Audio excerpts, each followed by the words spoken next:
You make $110,000 a year. On paper, that sounds solid. It sounds responsible. It sounds like you did everything right. So why does a completely normal three-bedroom house in a decent neighborhood still feel out of reach? Why does every late-night Zillow scroll end the same way? Confused, slightly irritated, and wondering if you're missing something obvious. Your parents bought a house on one income. Your coworker just closed on a place that looks like a Pinterest board. And you're approved for a number that makes you nervous, not excited, nervous. That gap between what you earn and what housing costs today isn't just uncomfortable, it feels personal. It feels like a quiet accusation. If you make six figures and still hesitate, are you bad with money? Are you behind? Or is something else happening? Here's the uncomfortable truth.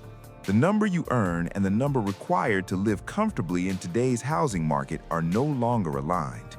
Income expectations are still anchored in a world that doesn't exist anymore. You grew up hearing that once you hit a certain salary, home ownership would follow naturally. That was the sequence. Graduate, work hard, earn more, buy house. But housing prices didn't move in a straight line. They accelerated. Interest rates changed the equation. Property taxes, insurance premiums, maintenance costs, they all layered on quietly. Meanwhile, wage growth moved steadily, respectably, but not explosively. The math shifted and nobody updated the story. So now you're standing in the middle of two realities. Your income says you're doing fine. The market says you're barely competitive. Let's run the numbers calmly, not emotionally, just math. Say you make $110,000 a year. After federal taxes, state taxes, and payroll deductions, you're not taking home $110,000. You're closer to $75,000 to $80,000, depending on where you live. That's roughly $6,500 a month. Now, the traditional guideline says you shouldn't spend more than 28% of your gross income on housing. Banks use gross income because it makes the ratio look cleaner. But you live on net income. 28% of $110,000 is about $2,566 per month. That's the rule. Sounds manageable until you look at what that payment actually buys you in today's market. At a 7% interest rate, a $450,000 home with 20% down at 7% interest produces a principal and interest payment around $2,400. Add property taxes, say $500 a month, homeowner's insurance, maybe $150, maintenance reserves, conservatively $300. Suddenly, that $2,566 target isn't enough. You're closer to $3,350 per month in true housing costs. That's over 40% of your take-home pay. And that's before utilities, repairs, or HOA fees. This is the part nobody tells you. Approval is based on gross income. Comfort is based on net income. Now let's look at the down payment. 20% on $450,000 is $90,000. Closing costs? Add another $10,000 to $15,000. So you need roughly $100,000 in cash just to enter the game without private mortgage insurance. If you put down less, your monthly payment increases. And that's where the emotional trap forms. You might be approved for $500,000. The bank looks at your debt-to-income ratio and says you qualify. But qualification doesn't account for lifestyle. It doesn't account for your student loans, your car payment, your retirement contributions, your emergency fund. The bank measures risk of default. You measure risk of stress. Let's widen the lens. Median home prices in many metropolitan areas now sit between $400,000 and $600,000. Median household income in those same areas often sits between $75,000 and $95,000. That ratio used to hover around 3 times income. In many cities, it's now 5 to 7 times income. The math doesn't work the way it used to. Your salary didn't collapse. Housing detached from wages. And when interest rates doubled, monthly payments exploded without prices needing to rise further. That's the mechanical reality. Higher rates shrink affordability, even if listing prices stay flat. Now add hidden costs. Property taxes adjust upward as home values rise. Insurance premiums climb because of climate risk and rebuilding costs. Maintenance isn't optional.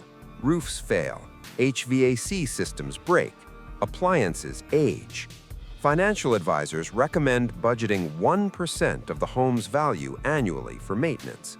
On a $500,000 home, that's $5,000 a year, about $417 per month. Most buyers don't mentally include that when calculating affordability. They look at the mortgage payment and stop there. This is where approved versus affordable becomes critical. Approved means a bank believes you won't default. Affordable means you can live without chronic financial tension. Approved doesn't include maxing out your emergency fund. Approved doesn't include losing sleep because one unexpected expense would push you into credit card debt. Affordable accounts for margin, and margin is what protects you from becoming house poor. The psychological damage comes from the mismatch between expectation and reality. You hit the income milestone you were told would unlock stability, but the market moved the finish line, and instead of updating the narrative, society kept the old script. So you internalize it. You think the problem is you. It isn't. It's arithmetic. After-tax income versus total housing cost at current rates and current prices. That equation tightened dramatically. Here's the climax of it all. You can be solidly middle class, responsible, saving for retirement, contributing to a 401k, carrying manageable debt, and still find that the normal house in a normal neighborhood could consume half your take-home pay. That's not failure. That's structural pressure. The system optimized for transaction volume and leverage.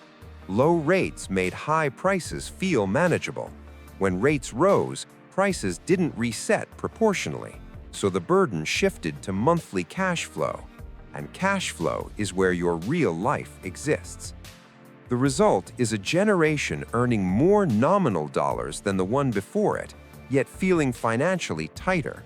Not because you're reckless, not because you skipped lattes, but because housing, the largest line item in your budget, expanded faster than wage growth and then compounded with higher borrowing costs. This isn't opinion, it's math. So where does that leave you? It leaves you with clarity. The gap you feel between income expectations and real affordability is real. It's measurable, and it's rational to question it. Instead of asking, "Why can't I afford this?" a better question might be, "Does this payment protect my future?" You're not behind because you hesitate. You're cautious. You're running the numbers. And that restraint isn't weakness, it's intelligence. The market may approve you for more than is comfortable, but comfort is your metric, not theirs. When you understand the gap clearly, you stop blaming yourself. And once you stop blaming yourself, you can make a decision based on protection, not pressure.